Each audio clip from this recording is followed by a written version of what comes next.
Hey everybody, this is the Sliders Review, and it's Women's History Month, and I'm here today to talk to you about just how stunning Rachel Zegler looks as Snow White as she's doing a tribute to the actress who voiced Snow White and everything. And I'm just kind of like, man, this tribute that she did for her, she looks amazing in this. Why in the world didn't Disney just have her look like this? I don't understand. Like, here's the thing about Rachel Zegler, right? No matter what you think about her, she is gorgeous and everything. Like, she really, really, really is. And when Disney dressed her up as Snow White, they made her look like this. With that hairstyle and everything. I don't get it. Why? Like, why did they give her that hairstyle? I don't understand. It's almost like Disney just said, screw it, we're just gonna let this movie fail. And I feel so bad for Rachel because she's gotten so much undeserved hate for this movie only because she's half Latina and everything. And that's how it first started and stuff, you know? And it's kind of like, before I get into that, it's just like, look how gorgeous she looks for here with her hair looking nice and fluffy and stuff, you know? And it's just like, why? Why did they give her that ugly hairstyle for the movie? And not only that, but why did they give her such a frumpy looking outfit? Like the original Snow White, but she has like short sleeves, not long sleeves. And for whatever reason, they just cover her up in this movie. And it's kind of like, you can tell this is a post, like, what is it? Like Me Too era, where, remember that era and everything when a bunch of women started like talking about like a lot of bad stuff that happened to them. And so because of that, they kind of started to tweak the way costumes look for like movies for older characters. Female characters no longer allowed to look cute or sexy. They had to be like covered up with like pants and long sleeves, when they do like superhero stuff. And this is kind of something that reminds me of that, because it's kind of like, why? Like, she can't have like short sleeves. She has to have long sleeves. Like, I don't get that. It kind of reminds me of Nani from the Lilo and Stitch movie, because the pictures just came out and the trailer just came out. And when Nani's on the surfboard, with Lilo and Stitch, she's no longer wearing a bikini. Now she's wearing like, I don't know what you call this outfit, but it's kind of like a sports female like shirt that's like really tight and like short sleeves, and it covers up the midsection, and it looks like she's kind of wearing shorts or something like that, or it could be like the little underwear thing. And it's just kind of like, I guess when people go to the beach now and they surf, they like, I get it. You will never see probably like a girl wearing like a bikini surfing and everything, 'cause it wouldn't make too much sense. Even though they used to do it back in the day, and it would probably be more practical to wear like that covered up outfit, but still, it's just kind of reminds me of like cover the females up kind of thing. And same thing with superheroes. If they was to wear like a superhero outfit that shows their arms, then now it's like covered up, their arms and now covered up and stuff. But like, yeah, they gave her this weird looking outfit, and so and then they gave her that hideous looking hairstyle. But I think she just looks exquisite doing this tribute and everything, and she just looks stunning. And it's like Disney knew there was gonna be pushback for this movie because of that anti-woke mob online. People who just hate women and who hate like strong women and who hate women of color and stuff. They knew they was gonna go on the attack once they found out that Rachel Zegler was half white and half Latina and stuff. And they still made her look like that for the movie. And it's like y'all couldn't help that girl out with a better hairstyle, like seriously, because the girl is stunning. You know what I'm saying? And Lord Jesus, have mercy. Pray for this movie because it's gonna need it. Because the CGI looks atrocious. The seven dwarfs look hideous. Ooh, Peter Dinklage, I swear to God. You know, Gail Gadot cannot act. Like, you just watch the trailer. Like, I feel bad for Gail when it comes, because she was good in Wonder Woman and stuff. But my God, her acting just is not good. It's really not. And, you know, when it comes to Rachel, I've only seen Rachel in one movie. It was that Shazam, the second movie, the one she only did just for money and stuff because she didn't want to do it. I did not like her acting in that movie. I don't know if she can act now. I know she's a singer, and a lot of singers can't act, so that's probably the reason why her acting wasn't that good in the movie. I've actually never heard her sing. I'm probably gonna look it up on YouTube because now I'm very curious. But she is just like just a gorgeous, stunning, like, you know, specimen of a woman. And it's just like Disney gave her that hairstyle, man. Like, what the world? And like, it is odd, all the hate that she's getting. Like, I just don't understand it. Like, I understand this one thing she said recently about politics that pissed people off, and it's like you don't want to say stuff like that because then it's just gonna get people worked up on both sides of like the aisle and everything, you know, on both political parties, and you don't want to say stuff like that because it could lead to like violence and stuff. And if people are gonna complain, like what was it, like 4 years ago about what happened on January 6th, then you do not want to say stuff like that, you know. And I understand she's pissed off and people say things when they're pissed off, but you gotta be smarter than that. But that's not why she's getting hate. That whole political thing literally just happened either the beginning of this year or the ending of last year. People been hating on this movie for about 2 years now, making hundreds of videos online, all because of two things. One, race, and two, a statement she made about the original movie that came out about 100 years ago. And the whole race thing is no surprise because of the anti-woke people on YouTube who make their hundreds of videos a day. And of course, who are these anti-woke people on YouTube? Well, they're primarily white, angry men who are in their 40s and 50s. No, I'm not joking. That is the honest to God truth. They managed to wrangle in some younger females and some also some just ordinary like older females and a couple of people of color because they're all like, what? We can make money off like hate videos and stuff. Oh, I gotta pay my light bill. So then they started like grifting and everything. But this all mainly started from a bunch of older, like angry white people and mostly angry white men in their 40s and 50s with their like overweight pot bellies, their balding heads, their beards and everything. I kid you not. And it started many years ago with Star Wars The Awakening when Finn took off, when that stormtrooper took off his helmet and it's revealed underneath that it was Finn, a black man. And they couldn't have it because apparently in their minds, they assumed that all stormtroopers are white, which is odd because you've never seen the identity of a stormtrooper before. So why would they rage against the machine and everything? Because Finn's black and they're racist and they don't like black people. And so, like, then it also later on started with like that female Ghostbusters. Why? Because you can't have Ghostbusters that are female, they have to be men. So they started raging against that. And it's been an ongoing battle of hate ever since.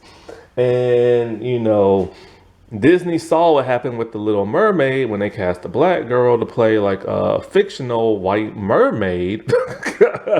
So when they cast a Latina as Snow White, of course, these angry bigots went on the attack and everything.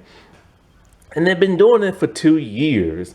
As soon as they heard Rachel was going to be part of the project. So that was the start of the Rachel hate, only because of the color of her skin. But like I said before, she is half white. So technically, you're hating on your own person and everything. But it's that other half they don't like. And I feel bad when it comes to Rachel and race because one, she has angry white people on one side attacking her because like she's half Latina. But then you have the Latinas attacking her as well, talking about she's not a pure Latina and she's a white Tina and they don't consider that. So it's like this girl can't catch a break, man, and she's done nothing wrong to either races. But then the more controversy started when she made a statement about a movie that came out 100 years ago. She said she's not a fan of the original Snow White movie, it's problematic, and she wants a more modern take on it, and she doesn't want to be rescued by no man. So that caused those angry anti-woke mob people to be all like, what? She don't want to be saved by a man. She doesn't want to be kissed without consent. How dare she and everything. Like, I'm not even kidding. They raged against that. And remember, these are 40 and 50-year-old men talking about Snow White, a Disney princess of all things. They're angry over that. And they don't care about no Snow White.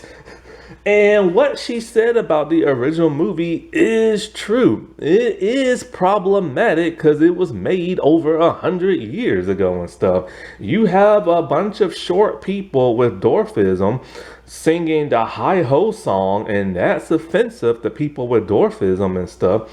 And people make fun of them because of this movie. And same thing with the Wizard of Oz and stuff. And like you got them living in the cave and like, hitting on bricks and then helping this tall person out.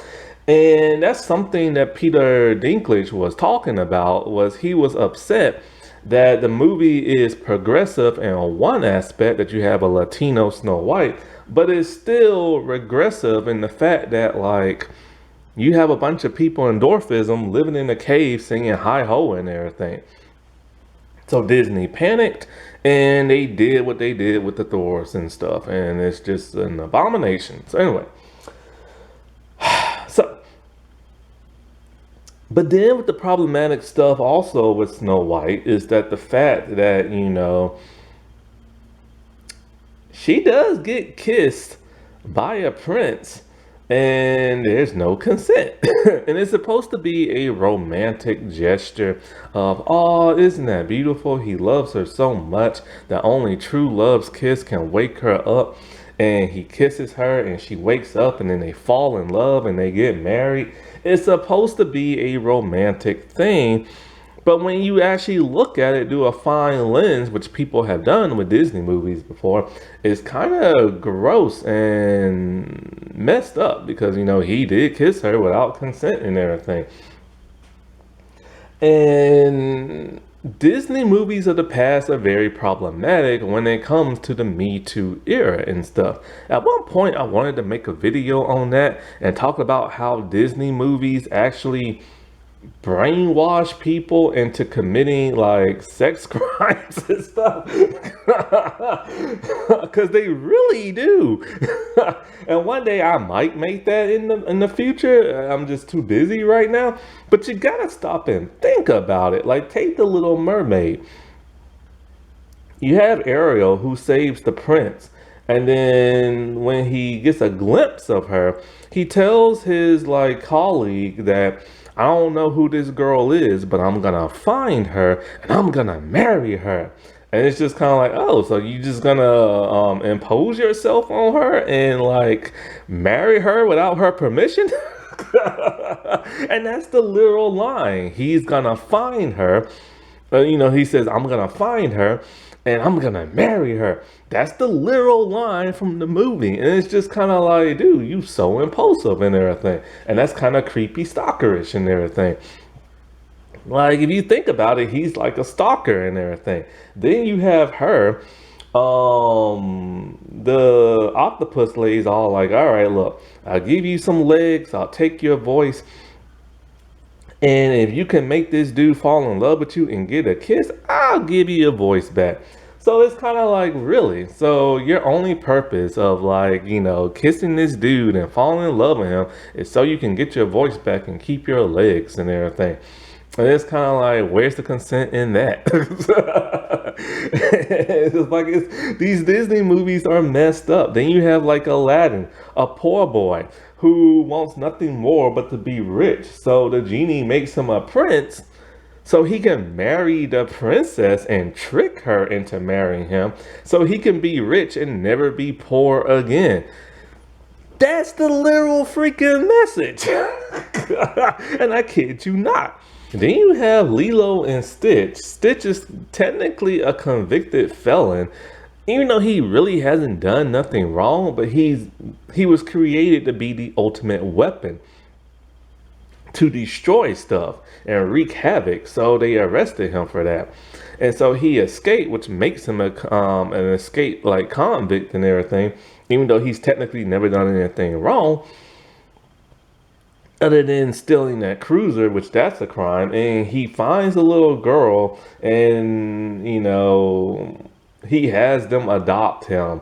And it's like, you too can be a convicted felon and have a little girl fall in love with you, and the family can adopt you and everything. Like, what kind of message is that? So I get what she's saying and everything.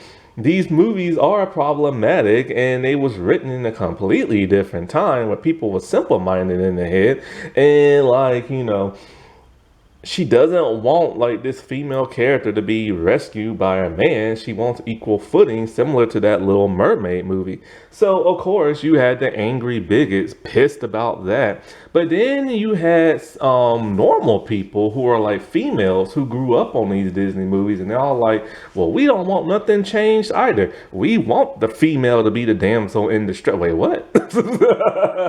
So you want to show a weak-minded woman who has to be rescued by a man, and have her fall in love with him. And that's the brainwashing of Disney. They have literally brainwashed so many people and stuff. Like, you have, like, here's the thing, kissing a person without consent is wrong no matter what. And you will have like little boys on the playground trying to kiss girls, and you will have grown creepy men trying to kiss women and everything without consent, or playing or goofing around and playing around. Either one of those two scenarios. And of course the female gets pissed. And the guy is kind of like, well, why are you getting pissed for? You just said you love seeing that in a Disney movie and stuff. And the girl's like, yeah, I like seeing it in a Disney movie. I don't want that happening to me in real life. But, isn't it romantic when it happens in a Disney movie? So then the guy's like confused and is all like, yo, but if you like it so much, then why you didn't like it when I did to you? And it's like, cuz it's in a cartoon movie. But it's romantic as AF. But I don't want you doing that to me in real life. And it confuses people, you know what I'm saying? Because a lot of dudes, and I'm not talking about the creepy ones, I'm talking about the innocent ones who probably just do it for fun, or they do it because they think a girl wants them to kiss them. And they think in their heads, hey, if this is such a romantic thing that happened in the movie and it's played out to be romantic, I'm going to use some of that romance like logic and use it on you. But then the girl's like, I'm calling the police now. You know what I'm saying? So I get what Rachel is saying and everything. This movie is problematic and stuff. And she goes to live with a bunch of strangers in like a cave. And she's just an innocent little teenage woman, girl, or whatever. And so, yeah, this thing does need to be updated. But it doesn't need to be so updated that it's crazy like Pinocchio. Seriously, he didn't want to drink root beer, the soda, because it has the word beer in it. And this is when Disney goes into panic mode and they don't know what to do. And they try to be too progressive and everything, and then they just end up floundering and messing up like their movies and stuff. But literally, Rachel Zegler said nothing wrong, and yet she's getting all this hate and everything. Now, the political stuff I can understand, but her message about not wanting to be saved by a man and, and the movie's problematic, it is. All right, like reprogram your Disney like princess movie brain and everything and understand that. Like, you know what I'm saying? And so we all know what's going to happen. The moment this movie comes out, which is very, very soon, it's going to get review bombed and everything. There's going to be hundreds of videos from like those angry people talking about how this movie is crap, how it sucks, how it's woke and everything, how Rachel is terrible, how they're going to talk about like, oh, she looks hideous and everything. You know it's coming. You know it's coming. Just like Disney Plus The Acolyte and everything. But then you're going to get the other side of the argument. You're going to get people who are all like, well, we have to defend this movie no matter what. And even if it sucks, we still got to defend it and everything. And I hate this crap because you don't know if the movie's going to be good or not until you see it. Because a lot of people do like to watch reviews, or they do like to take reviews online and read them. But now they're disingenuous and everything. You don't know who's talking the truth anymore when it comes to like these reviews. And especially for people who like to go on Rotten Tomatoes and look at the score. But the score is messed up because you got review bombers. And then you got review praisers, I guess you could call them, or something like that, or review saviors or something like that, fake reviews on both sides. And this crap really needs to stop, man. I miss the old days of movies before there were buttholes on YouTube sprouting out hate and everything. Mufasa did not die for this. Happy Women's History Month, everybody. All right, well, I'll talk to you later. Bye.